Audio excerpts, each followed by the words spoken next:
Hello students, how are you? My name is Juliana and I'm your English teacher.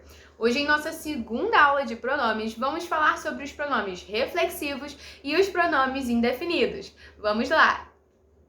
Começando pelo começo, os pronomes reflexivos ou reflexive pronouns servem para indicar que a ação recai sobre o próprio sujeito.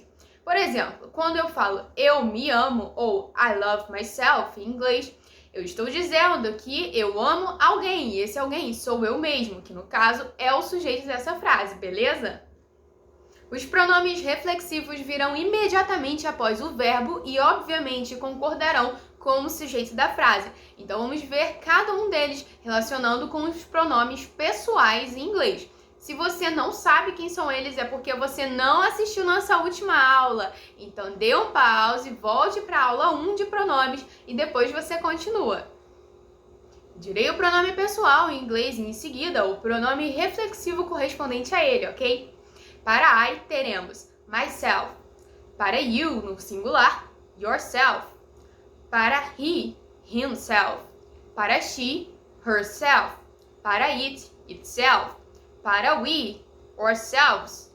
Para you, no plural, yourselves. Para they, teremos themselves. Repare que no singular, o sufixo é self, com F, e no plural, selves, com V. Não confunda. Sendo assim, poderemos montar alguns exemplos com os pronomes reflexivos. Take care of yourself. Cuide-se. Katie painted the walls herself. A própria Kate pintou as paredes. Ou, por exemplo, I hurt myself. Eu me machuquei. Ou até mesmo, he killed himself. Ou seja, ele se matou ou se suicidou. Às vezes, o pronome reflexivo serve para indicar sozinho. Para isso, precisaremos adicionar by antes do pronome ou até mesmo all by, para enfatizar mais ainda. Did you go to the cinema by yourself? Você foi ao cinema sozinho? Agora, eu vou falar sobre dois pronomes reflexivos que são chamados de reflexivos recíprocos, sendo eles each other e one other. Por exemplo, se eu disser a frase Mary and I looked at ourselves at the mirror. Mary e eu olhamos para nós mesmas no espelho. É totalmente diferente de falar a frase Mary and I looked at each other and smiled. Mary e eu olhamos uma para a outra e sorrimos. Um outro exemplo. Mary and I enjoyed ourselves during the party. Ou seja, Mary e eu nos divertimos durante a festa. Seria diferente de dizer Mary and I don't see one another every day. Mary e eu não vemos uma outra todos os dias. Agora faremos alguns exercícios sobre os pronomes reflexivos e vejo vocês daqui a pouco. Vamos fazer alguns exercícios sobre os reflexive pronouns. Questão 1. Complete com um pronome reflexivo adequado. Número 1. Be careful, you might hurt. E nós queremos falar, tenha cuidado, você pode se machucar, ok? Mas vendo pelo pronome you, já sabemos que temos que completar com yourself. Número 2. The cat has scratched o quê? O gato se coçou. Lembrando que em inglês, o gato não será nem ele, nem ela, e sim pronome neutro it. Logo, the cat has scratched itself. Número 3. Nós queremos dizer, eles estão tirando fotos de si mesmos. They are taking photos of themselves. Lembrando que no plural, trocaremos o F por um V. Questão 4. John went to the party. Nós queremos falar que o John foi à festa sozinho. Lembre que para falar sozinho, colocaremos o pronome correspondente, mas antes dele, usaremos by ou all by para enfatizar mais ainda. Logo, John went to the party by himself ou John went to the party all by himself. Tadinho do John. Número 5. A própria Emma escreveu o livro. Emma wrote the book. Emma é uma mulher, logo herself. Número 6. Eu acidentalmente me cortei. I accidentally cut myself. Procurem mais alguns exercícios na internet porque é muito importante que vocês automaticamente, ao falar a frase, já relacionem o pronome reflexivo com o sujeito. Voltei agora para falar sobre os pronomes indefinidos, que em inglês são chamados de indefinite pronouns. Eles servem para acompanhar ou substituir o substantivo de forma imprecisa ou indeterminada. E eles são chamados de indefinidos justamente porque eles não fazem referência a uma pessoa, lugar ou objeto em específico. Veremos que quando os pronomes indefinidos estão relacionados a uma pessoa, terão a terminação body ou one. Já quando se relacionam a um objeto, terão thing.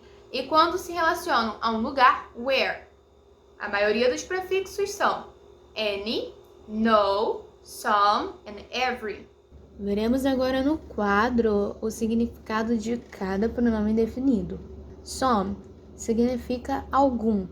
Sendo assim, quando falamos de uma pessoa, someone ou somebody significam alguém. Quando falamos de uma coisa, something significa alguma coisa. De um lugar, somewhere, algum lugar.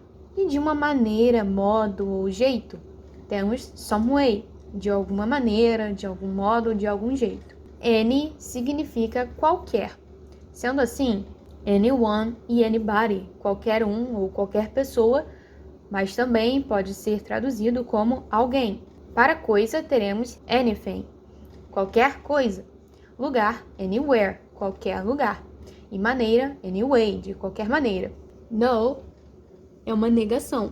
Logo, no one ou nobody significa ninguém. Nothing, nada. Nowhere, nenhum lugar. E no way, de nenhuma maneira. Every significa tudo ou todos, sendo assim, everyone, todos ou todo mundo, assim como everybody, todo mundo. Everything, tudo. Everywhere, em toda parte. Every way, de toda maneira ou todos os sentidos. Além desses pronomes indefinidos, temos outros que são de suma importância e veremos nos exercícios. Outros pronomes indefinidos muito utilizados em inglês são much, que significa muito, e many, que também significa muito, só que no plural. Qual é a diferença? O much serve para substantivos incontáveis e o many para contáveis. Por exemplo, tempo não é contável, porque eu não posso falar um tempo, 2 tempos. Então, I don't have much time. Usaremos much. Já, por exemplo, eu tenho muitos amigos. Amigos eu posso contar. 1, 2, 3 amigos. Então, I have many friends. Such pode significar tão em outro contexto, mas nesse aqui, como pronome indefinido, significa tal ou tais. Por exemplo, eu acho tal pessoa muito bonita. I find such person very pretty. Enough significa suficiente ou bastante. Por exemplo, eu tenho dinheiro suficiente. I have enough money.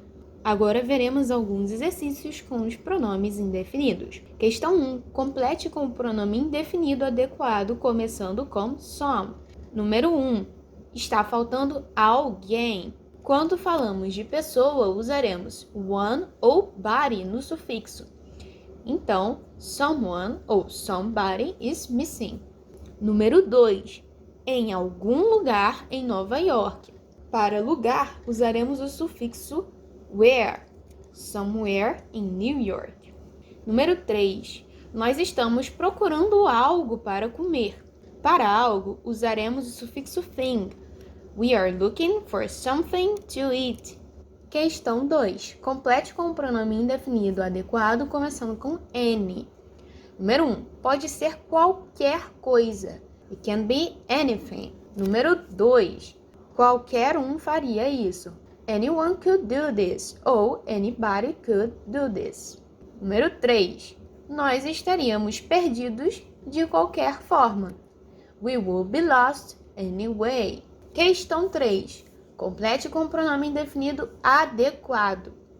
Todo mundo vai à festa. Lembre-se que para dar o sentido de todo, devemos usar every. Então, everyone will go to the party ou everybody will go to the party, porque estamos falando sobre pessoas.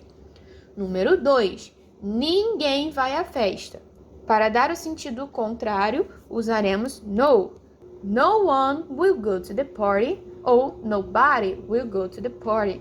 Número 3, eu gosto de comer de tudo. Entretanto, ela não gosta de comer nada. De tudo. I like to eat everything. However, she likes to eat nothing. Repare que em inglês não teremos dupla negação como em português. Na frase ela não gosta de comer nada, estamos negando duas vezes, com o não e com o nada. Em inglês isso não acontece. Repare que eu estou afirmando she likes to eat, mas aí eu nego com o nada, nothing.